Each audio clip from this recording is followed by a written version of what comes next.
Hello students, मैं विकास भोसले आपके अपने YouTube channel PCM tutorial classes में आपका हार्दिक स्वागत करता हूं। मेरा आज का ये फर्स्ट वीडियो उन स्टूडेंट्स के लिए है जिन्हें केमिस्ट्री समझने में काफ़ी दिक्कतें होती है और उनका कहना है कि वे केमिस्ट्री पढ़ते हैं उसके बाद भी उन्हें केमिस्ट्री समझ में नहीं आती है। तो मेरा उनसे ये कहना है कि यहाँ पर बोर्ड पर कुछ 6 पॉइंट्स लिखे हुए हैं। यदि आप इन 6 पॉइंट्स पर बार बार अभ्यास करते हैं तो मेरा आपसे दावा है कि डेफिनेटली आपकी केमिस्ट्री बेहतर हो जाएगी। तो बोर्ड पे लिखे हुए इन 6 पॉइंट्स को हम देखते हैं। एक बार मैं इसको आपको बता देता हूं कि यहां पर कौन कौन से 6 पॉइंट्स लिखे गए हैं। दिखने में बहुत छोटे से पॉइंट है पर इनका काम बहुत बड़ा है। यदि आप इन पर अभ्यास करते हैं तो आपकी केमिस्ट्री बेहतर होने से कोई नहीं रोक सकता।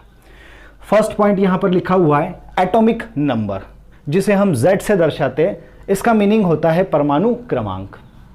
सेकेंड पॉइंट है हमारा एटॉमिक मास, इसे हम A से दर्शाते हैं। इसका मतलब होता है कि एटॉमिक मास मतलब होता है परमाणु द्रव्यमान या परमाणु भार। थर्ड पॉइंट है मोल कॉन्सेप्ट, जिसे हम कहते हैं मोल अवधारणा। फोर्थ पॉइंट है पेरियोडिक टेबल, मतलब आवर्त सारणी की बात करते हैं। हमारा फिफ्थ नंबर का पॉइंट है इलेक्ट्रॉनिक कॉन्फ़िगरेशन, इसका मीनिंग है इलेक्ट्रॉनिक विन्यास। और हमारा लास्ट पॉइंट है केमिकल बॉन्डिंग, मतलब रासायनिक आबंध के बारे में बात करते हैं। क्लियर है? तो स्टूडेंट्स, आज हम यहां पर इनकी डिटेल जानते हैं। सबसे फर्स्ट लिखा हुआ है एटॉमिक नंबर, मतलब होता है परमाणु क्रमांक। तो इसकी डेफिनेशन क्या होगी?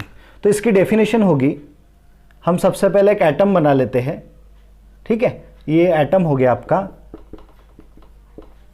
यहां पर इसका न्यूक्लियस होगा जिसे हम नाभिक कहते हैं। तो इसकी डेफिनेशन होगी किसी परमाणु के नाभिक में उपस्थित प्रोटॉन की संख्या को हम क्या कहते हैं? उसका परमाणु क्रमांक कहते हैं। फिर से एक बार रिपीट कर रहा हूं, किसी परमाणु के नाभिक में उपस्थित प्रोटॉनों की संख्या को हम उसका परमाणु क्रमांक कहते हैं। तो यहां पर क्या आ जाएगा? प्रोटॉन की संख्या। और एक चीज इसमें ध्यान रखेंगे कि प्रोटॉन की संख्या के बराबर यहां पर इलेक्ट्रॉन की संख्या भी होती है।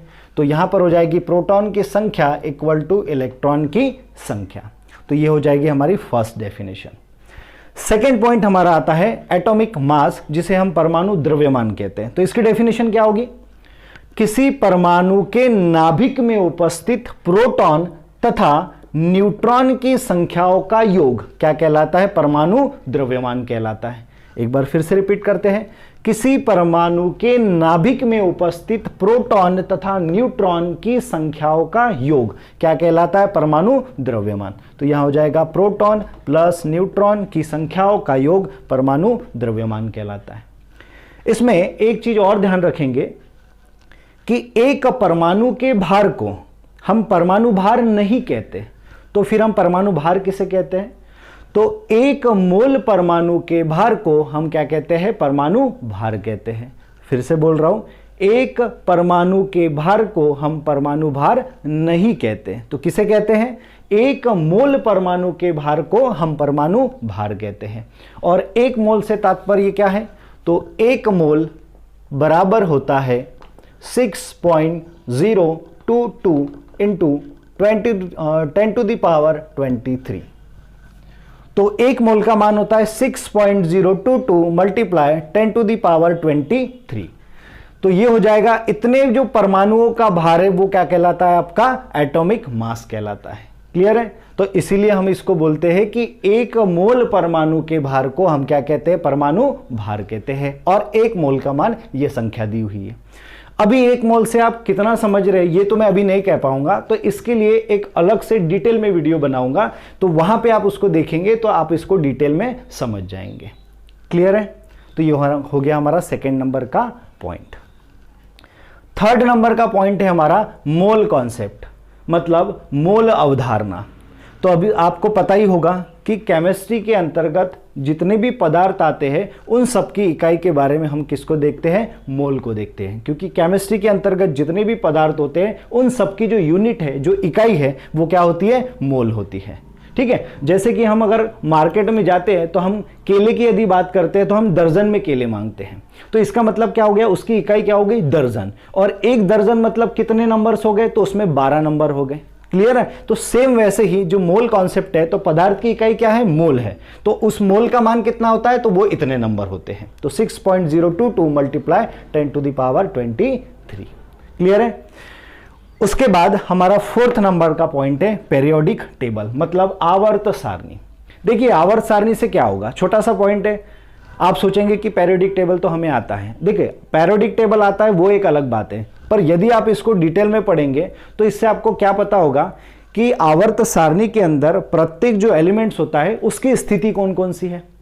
क्लियर है। उसके बाद उनके गुणों में कौन कौन सी समानता है, समान गुण वाले तत्वों को एक साथ रखा गया है, उसमें कितने ब्लॉक्स होते हैं, ठीक है, कितने भागों में उसको डिवाइड कर दिया गया है, कौन से धातु है, कौन से अधातु है, कौन से उपधातु है, उन सब की जानकारी हमको कहां प्राप्त होती है, आवर्त सारणी में। तो ये हमारा ये भी एक मुख्य पॉइंट है।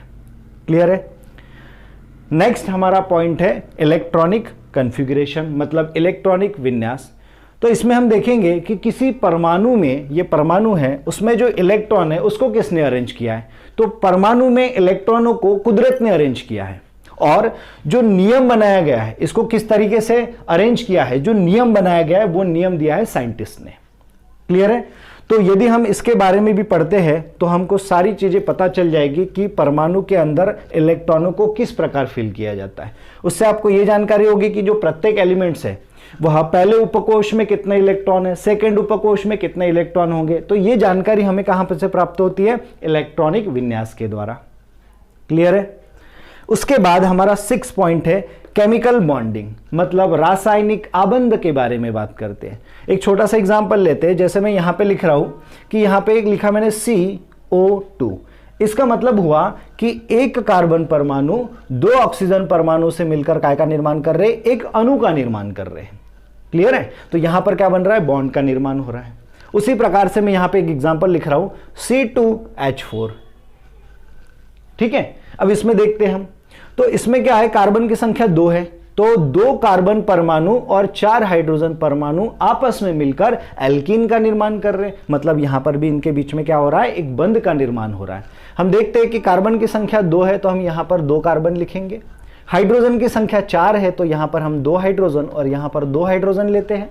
तो इस प्रकार से ये कंप्लीट हो गया C2H4 के रूप में। अब यहां पे इसकी वैलेंसी क्लियर नहीं है कार्बन की, चूंकि कार्बन की वैलेंसी कितनी होती है, 4 होती है। यहां पर कितनी है, 2 और 1 3। सेम इसकी 2 और 1 कितनी हो गई, 3। इसीलिए हम इसमें क्या लगाएंगे, बॉन्ड लगाएंगे।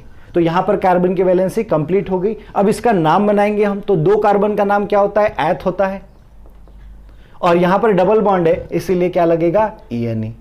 तो इस प्रकार से काय का निर्माण हो गया, एथीन का। तो ये यहां पर भी क्या बन गया, रासायनिक बंध।